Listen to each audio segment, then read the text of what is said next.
Welcome back to Conservative American Predictions. Today we're going to be looking at the 2025 Canadian federal election.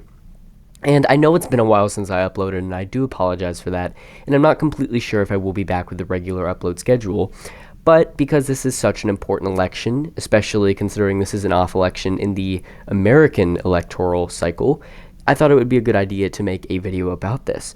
Now, if you don't know anything about my channel, I have not posted a video in 4 or 5 months, since January, I believe, but I haven't done a prediction about a country that isn't the United States, with the exception of one, and that was in 2022 when I really was not that accurate. I did a prediction for the country of Brazil, their presidential election, and I don't remember exactly how I did. I know I was wrong, but other than that, I have not done a foreign election prediction, so this is going to be the first one that I'm doing on this channel. We'll see how it goes. I don't expect it to be super accurate because, again, I'm American. I prefer American politics, but I think it's fun to, explore other countries' political systems and make predictions for those too. Even if they don't age super well, I think it's just a fun thing to do. And it's fun to see how accurate I am with those elections. So as you can see here, this is my prediction as of now.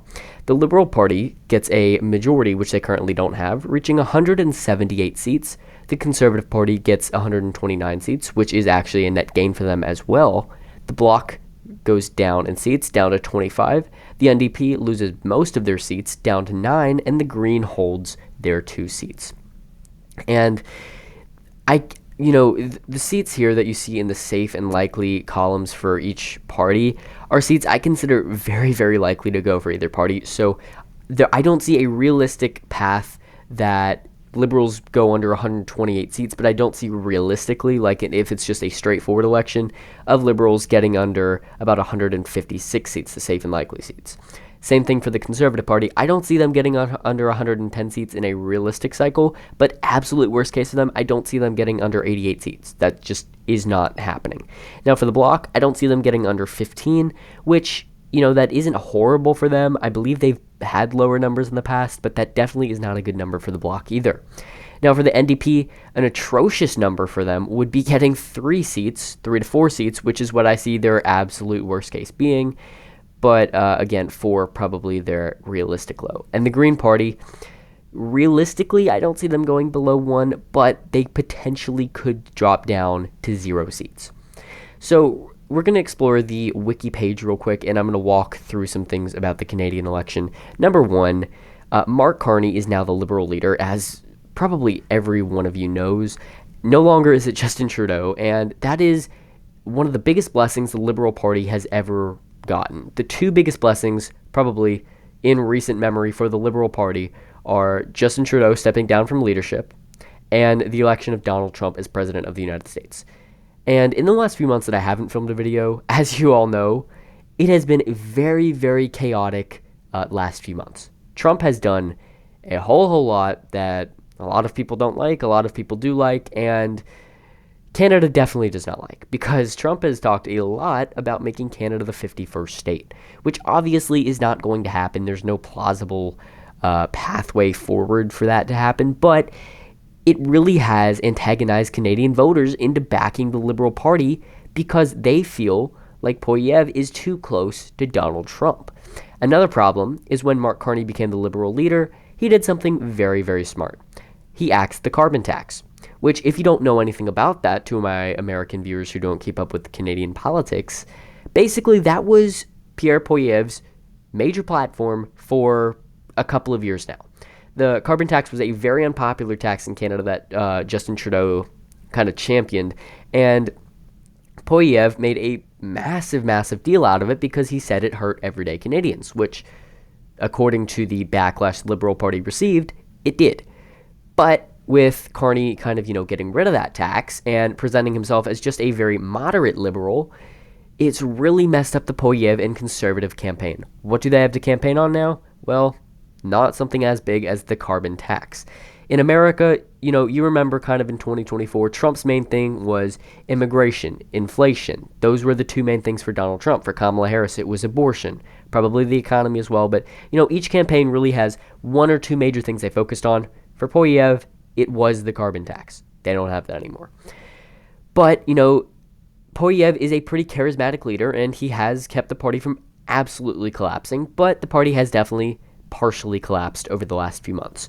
If you go back in the polls over the last, year or two or three, you see something very, very interesting. So this is the polling that's happened since the election was called, and as you can see, it's kind of fluctuated a little bit, but the Liberal Party has actually had a lead the entire time. There's only been a few polls showing the Conservative Party up, but the Liberal Party does have a fairly dominant lead, which I will be getting into my popular vote prediction before too long as well, but this is what's kind of interesting, or very interesting. This is this started in, 2021, and this is all the way up to the present.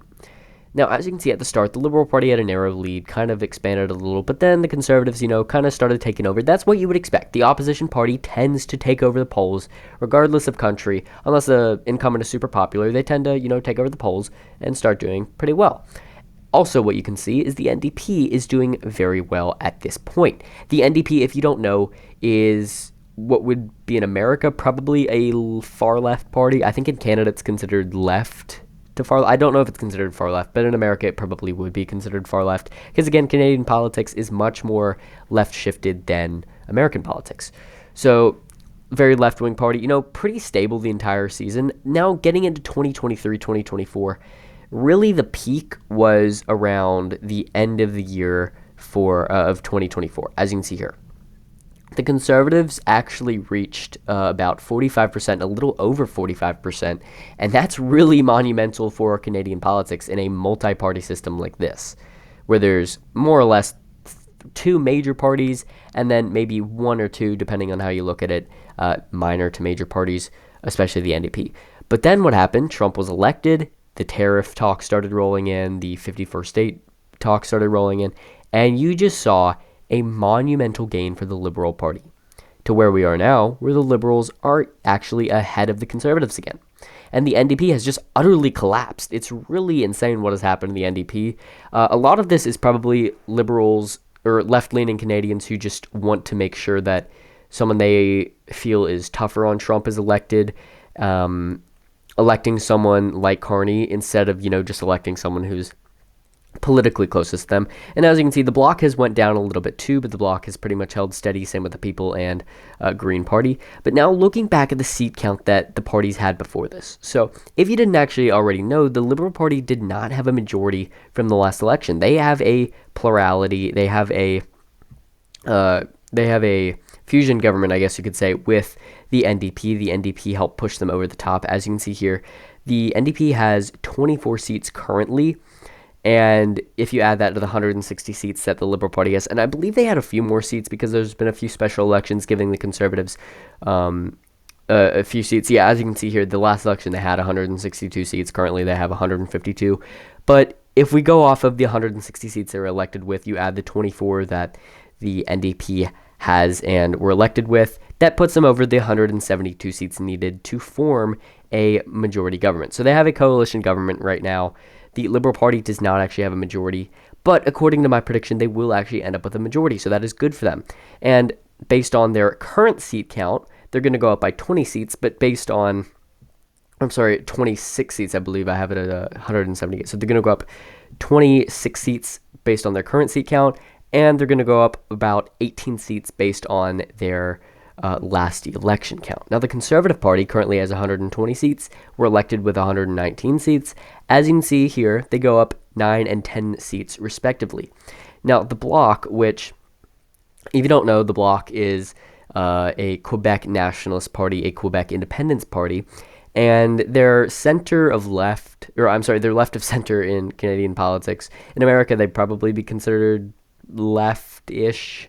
They don't really focus on a whole lot of policy positions that much. Obviously, in the last debate, the leader, which I'm not even going to attempt to pronounce this name, I believe it's Blanchet or something like that.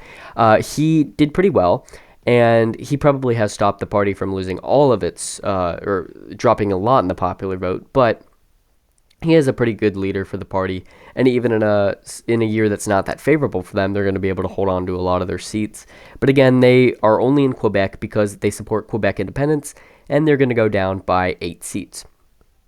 although they have gone up 1 seat since the last election because of a special election.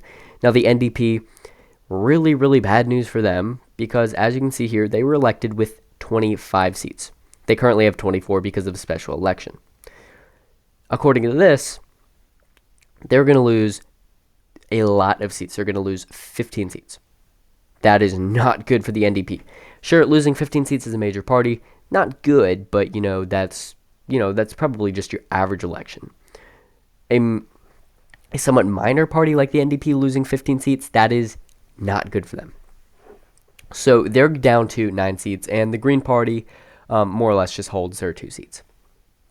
So the People Party, they also don't get anywhere. The People's Party is like, in Canada, considered far right. In the US, it would just probably be considered, just kind of right. Also, the Liberal Party is considered center-left in Canada. The Conservative Party, center-right. In America, the Conservative Party is probably center-left to left even, depending on who your MP is. And the Liberal Party is, depending on your MP, maybe center-left, but probably just left. Now, back to my prediction. As you can see here, the Liberal Party and Conservative Party both expand in their seat counts, which is good for them.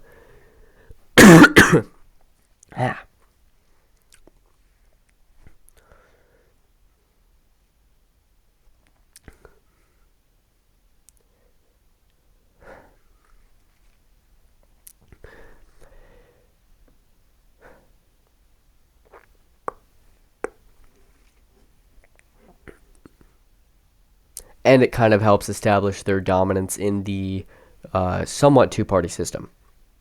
Now, according to Polywave, which is a very, very good site, they have a map, forecast, and everything. They are forecasting right now overall the Liberal Party to get 167 seats and the Conservatives 137. So fairly close to my prediction, but they are underestimating the Liberals a bit from where I see it happening. As you can see, it also gives a provincial breakdown. Now, when it goes to the popular vote, they have the Liberal Party at 41.9%, the Conservatives at 39.5%, and the other parties at much smaller percentages.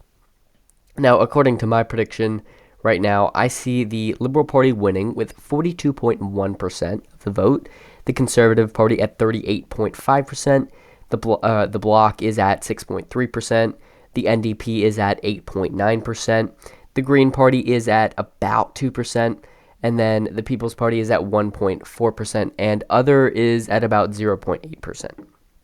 So overall, the Liberal Party wins both the majority of seats and a plurality in the popular vote. So also, back to this, as you can see, the NDP is going to lose about 9 to 10% of their popular vote, which is really, really bad for them. Usually in Canadian politics, as you can see, last go around, the two major parties combined for about 65-66% of the vote. This go around, according to Polywave in my prediction, they're going to combine for, over 80% of the vote, which is really, really bad for minor politics. Oh, well, under 80% for me, but over 80% for Polywave, which is really bad for some of these smaller parties. And this trend will probably reverse in the future. It's probably going to revert more back to the NDP, the Bloc, potentially even the People's Party at one point. But as of now, the Liberal Party is definitely favored, and so is the Conservative Party. They're definitely favored to at least hold all of their seats, I think. It's going to be very hard for them to... It's going to be very hard for the Liberal Party to lose seats. It's going to be hard for the Conservative Party to lose seats. I think both are going to gain as of now, but if either loses, then it's a good night for the other party. But just your average night, I think what you're going to see is somewhere between probably about 165 seats for the Liberals to about 140-45 seats for the Conservatives. That's kind of your just estimated vote count for them that I could see. That's kind of the high for the Conservative Party, low for the Liberal Party. High for the Liberal Party is probably like, maybe 190, 195 seats. Low for the Conservatives is maybe, 115 or so. So, it's it's going to be very interesting seeing what all happens. It's going to be interesting seeing, what kind of seats flip, where the parties outperform, where they do better than the last election, where they do worse. And it's definitely something I'm going to be looking forward to watching. By the way, the election is tomorrow night, so if anybody does want to watch the results, I don't know exactly what news stations will be covering the results. I'm guessing there are going to be plenty of them. I do know that several people will be streaming them on YouTube, like Tester's Done. If you don't already follow him, make sure to go follow him and watch that stream if you do want to watch a stream tomorrow night. And I hope you did enjoy this video. It was probably a bit quicker than a full prediction would have been, but I didn't want to draw it out too long. Covering like 370 seats is not exactly a quick video, especially if it's not your native country. But I hope you did enjoy this video either way, and I am excited to see how this prediction ages. If you do have any questions down below about a certain riding or how I got these numbers, feel free to ask. But again, thank you for watching, and I'll see you guys next time.